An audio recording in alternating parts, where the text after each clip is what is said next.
अभी तक हमने अंडरस्टैंड किया कि ना सिर्फ गूगल बल्कि हमें भी यूज़र एक्सपीरियंस को ध्यान में रखना है और जितना हमारा यूज़र खुश होगा उतनी हमारे लिए एसईओ भी आसान होगी। और जब हम वैल्यू प्रोवाइड करने की बात करते हैं तो हम कंटेंट की बात करते हैं। कंटेंट में हमने पेजेस की तो बात कर ली, लेकिन बहुत सारा ऐसा कंटेंट है जो पेजेस में एडजस्ट नहीं हो सकता। सो ब्लॉग्स असल में हमें वहाँ हेल्प करते हैं जहाँ पर हमें बाकी पेजेस हेल्प नहीं कर पाते। तो फॉर एग्जांपल, ब्लॉग्स क्या हैं? Blogs is like an article कि आप कोई भी आर्टिकल लिख सकते हैं किसी भी टॉपिक के ऊपर, और वो एक ब्लॉग के तहत, यानी कि एक वेब ब्लॉग जो कि डायरी भी कहलाती है, वो एक डायरी के तहत एक आर्टिकल पब्लिश आपकी वेबसाइट पे हो जाता है। इसमें टेक्निकली ज़्यादा डिफरेंस नहीं है। एक स्टैटिक पेज और एक ब्लॉग में बस ये मेन डिफरेंस है कि स्टैटिक पेज में लोग एक्सपेक्ट नहीं करते कि यहाँ कुछ चेंज होगा। आपने होम पेज बनाया, वो होम पेज वैसा ही रहता है, आपकी सर्विस का पेज भी वैसा ही रहता है। लेकिन अगर आप एक आर्टिकल लिखेंगे तो उसमें आपके पास गुंजाइश होती है कि आप उसमें कमेंट्स ऐड करवा लें, मतलब कि लोग जाते हैं तो उसमें कमेंट ऐड कर सकते हैं। पेजेस पे ये नहीं होता। और आप ब्लॉग्स एक नहीं बल्कि बार बार आप लिख सकते हैं। तो पेजेस एक जगह पे फिक्स रहते हैं, ब्लॉग्स आपके अपडेट होते रहते हैं और नए ब्लॉग आपको नए नए जो है ब्लॉग पेज पे नज़र आते रहते हैं। सो हर आर्टिकल एक पेज ही होता है, लेकिन उसके ऊपर उसकी जो फीचर्स हैं वो डिफरेंट हो सकते हैं। मेरी नज़र में ब्लॉग्स सबसे ज़्यादा हेल्पफुल रहते हैं आपको वैल्यू क्रिएट करने में। जो हमने इनबाउंड की बात की, जो हमने डिजिटल मार्केटिंग के बिगर स्कोप की बात की, असल में ब्लॉग्स ही वो चीज़ हैं जो हमें उस लेवल तक लेके जाते हैं। हमने जब कीवर्ड रिसर्च का जिक्र किया, हमने उसमें ये देखा कि हमें गूगल सैकड़ों की तादाद में कीवर्ड निकाल के दे देता है, और ये वो कीवर्ड्स हैं जो लोग सर्च करते हैं। ये कहीं और से नहीं आते, ये गूगल खुद से नहीं निकालता। अक्सर लोग ये कीवर्ड सर्च करते हैं और वो डेटा गूगल सेव करता है और वही डेटा गूगल दिखाता है। सो गोया कि ये सैकड़ों सर्चेज़ जो हैं वो लोगों की तरफ से सर्चेज़ हैं। उनमें कोई बहुत ज़्यादा सर्च होती हैं, कोई बहुत कम होती हैं। हम ये करते हैं कि हम अच्छे ज़्यादा सर्च होने वाले कीवर्ड्स और जो रेलिवेंट कीवर्ड्स हैं उनका ग्रुप बनाते हैं, उनको पेज के साथ असाइन कर लेते हैं। लेकिन हम जो बाकी कीवर्ड्स हैं उनको भी हम यूटिलाइज कर सकते हैं। सो ताकि वो उस पे भी हम रैंकिंग ले सकें और उस पे भी हमारा कोई ना कोई पेज बन जाए। मैं एग्जांपल देता हूँ आपको मोबाइल फ़ोन्स की। जब हमने मोबाइल फ़ोन की कीवर्ड रिसर्च की तो उसमें हमें पता ये चला कि लोग स्मार्टफ़ोन प्राइसेस या मोबाइल फ़ोन प्राइसेस या mobile phone prices in Pakistan ऐसे कीवर्ड यूज़ कर रहे हैं। अब ये ऐसे कीवर्ड्स हैं जिनके ऊपर मैं पेजेस बना सकता था, पर हमने उसको पेजेस बनाकर उसको वैसे पेजेस के ऊपर वो उन कीवर्ड्स को ऑप्टिमाइज़ कर दिया, उनको ग्रुप कर दिया ताकि वो सिर्फ़ उन्हीं कीवर्ड्स के ऊपर वही पेजेस ऑप्टिमाइज़्ड रहें। लेकिन अगर आप स्क्रॉल डाउन करके नीचे आपने देखा हो और अगर आपको याद हो, तो उनमें बहुत सारे ऐसे भी थे कि जिनको ये नहीं पता था कि उनको फ़ोन कौन-सा चाहिए। तो अक्सर वो सर्च कर रहे थे व्हिच फ़ोन टू बाय और द चीपेस्ट फ़ोन अवेलेबल या फ़ोन प्राइसेज़ इन लाहौर या बजट फ़ोन प्राइसेज़ इन लाहौर। अब ये ऐसे कीवर्ड्स हैं जिनके ऊपर मैं आर्टिकल लिख सकता हूँ और मैं उन लोगों को हेल्प कर सकता हूँ कि भाई कैसे डिसीजन लेना है कि आपको कौन सा फ़ोन चाहिए। अब चूंकि वो मेरी ऑडियंस सर्च कर रही है और मुझे ये पता चल गया क्योंकि मैंने कीवर्ड रिसर्च की है, और अब हम क्या करेंगे, वो इनबाउंड वाला एलिमेंट यहाँ पर आपको समझ आएगी कि वैल्यू ड्राइव करेंगे हम, वो वैल्यू प्रोवाइड करेंगे अपने कंटेंट के थ्रू। सो आपने एक स्टोर तो बना लिया, लेकिन आप फिर क्या कर सकते हैं कि आप हर महीने एक पोस्ट लिख सकते हैं, top 10 phones of the month.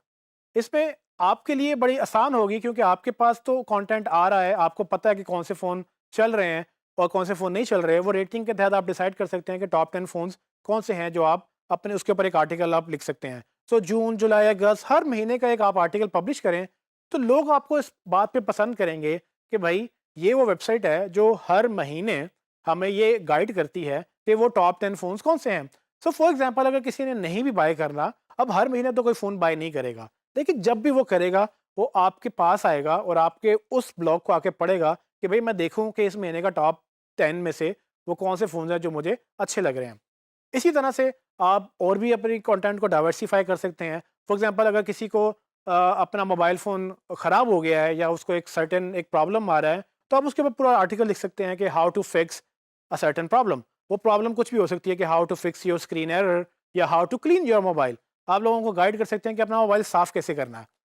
अब इसके ऊपर एक पेज बनाना सेंस नहीं बनती, लेकिन आप इसके ऊपर एक आर्टिकल लिखेंगे, जब वो आर्टिकल लोग पढ़ना चाहेंगे तो उसके ऊपर कमेंट्स भी करेंगे, अपने फीडबैक भी देंगे, बड़ी एक एंगेजमेंट क्रिएट हो जाती है और गूगल भी इस बात को पसंद करता है। इसमें आपके वो रिसेंसी और वो फ्रीक्वेंसी वाले एलिमेंट भी कवर होते हैं। तो जब भी आप आर्टिकल पब्लिश करेंगे, हर हफ्ते या हर दिन या हर दूसरे दिन, वो एक फ्रीक्वेंसी के तहत वो रिसेंसी रहेगी, क्योंकि गूगल को जब भी आएगा उसको ये पता होगा कि आप हर रोज़ यानी कि हर रेगुलरली आप कंटेंट अपडेट कर रहे हैं। सो और फ्रीक्वेंसी में ये भी पता चल जाएगा कि ये रेगुलरली एक फ्रीक्वेंटली कंटेंट डाल रहे हैं और वो लोगों को हेल्प कर रहा है और वो आपको रैंक करने में भी मदद कर रहा है। असल में ये चीज़ तो यहाँ तक तो बड़ी अच्छी लगती है। प्रॉब्लम यहाँ पर आती है कि जब लोगों को लिखना पड़ता है। आप राइटर हायर कर सकते हैं या आप खुद भी लिख सकते हैं। लिखने की लिमिटेशन नहीं है। ज़्यादातर लोगों को लिखने में ये प्रॉब्लम आती है कि हम लिखें क्या? सो मैं तो आपको एक 101 आइडियाज़ बता सकता हूँ कि आप किस तरह से लिख सकते हैं। आपको बैठ के ये देखना है कि आपकी ऑडियंस कौन है, आपकी प्रोडक्ट क्या है और वो क्या-क्या ढूँढ रही होगी आपकी प्रोडक्ट के बारे में, तो आप उसको लिखना शुरू कर देते हैं। तो फॉर एग्ज़ाम्पल अगर हम एग्ज़ाम्पल दें मोबाइल फ़ोन स्टोर की, तो आप जैसे मैंने पहले बताया एक लिस्ट पोस्ट डाल सकते हैं हर हफ़्ते कि भाई इस हफ़्ते की या इस महीने की कौन से टॉप मोबाइल्स हैं। आप फिर एक लिस्ट ये भी बना सकते हैं कि कौन से बजट फ़ोन्स हैं जो लोगों को लेने चाहिए। आप टियर बना दें कि हाई एंड फ़ोन्स कौन से हैं, लो एंड फ़ोन्स कौन से हैं और मिडल रेंज में कौन से आते हैं। फिर आप ये भी कर सकते हैं कि आप सालाना लिस्ट बना सकते हैं कि 2018, 2019 कौन से फ़ोन अच्छे हैं, आप इस पे बात कर सकते हैं। फिर आप इसमें और भी क्रिएटिव हो सकते हैं। लेट्स सपोज़ आप मुकाबला करवा सकते हैं कि जी सैमसंग वर्सेस एप्पल। तो सैमसंग के फ़ोन के फ़ीचर्स क्या हैं, एप्पल के फ़ोन के फ़ीचर्स क्या हैं, आप कंपेयर करें क्योंकि आप एक्सपर्ट हैं अपनी इंडस्ट्री के, लोग आपको पढ़ना पसंद करेंगे और यही कंटेंट आपको एसईओ में रैंकिंग भी देगा और आपको ऊपर आने में हेल्प भी करेगा। इसी तरह से आपको पास और भी बड़ी अपॉर्चुनिटीज़ हैं। लोग ये भी पसंद करते हैं कि भई ये जो वेबसाइट चला रहा है, ये जो बिज़नेस चला रहा है, ये है कौन? इसके पीछे कौन सी टीम बैठी हुई है? सो आप क्यों ना अपनी प्रमोशन भी करें? लोग पैसे दे के अखबारों में अपनी तस्वीरें छपवाते हैं। आपके पास पूरी अपॉर्चुनिटी है कि आप मुफ्त में अपनी वेबसाइट में अपनी पब्लिसिटी करें। तो आप हर अगर आप कोई डिनर करते हैं टीम के साथ या अगर आप कोई पार्टी करते हैं, आप कोई ट्रिप लेके जाते हैं, उसके ऊपर ब्लॉग पोस्ट लिखें ताकि लोगों को ये पता चले कि ये भी इंसान है और जो इस बिज़नेस को चला रहे हैं, लोग एसोसिएट करेंगे आपसे, वो उनको अच्छा लगेगा। इसी तरह से आप अपनी टीम के इंटरव्यूज़ डाल सकते हैं कि कोई आपके साथ काम कर रहा है तो क्यों कर रहा है? वो काम तो कर रहा है, पैसे भी ले रहा है आपसे, लेकिन एक डेडिकेशन होती है, एक शौक होता है।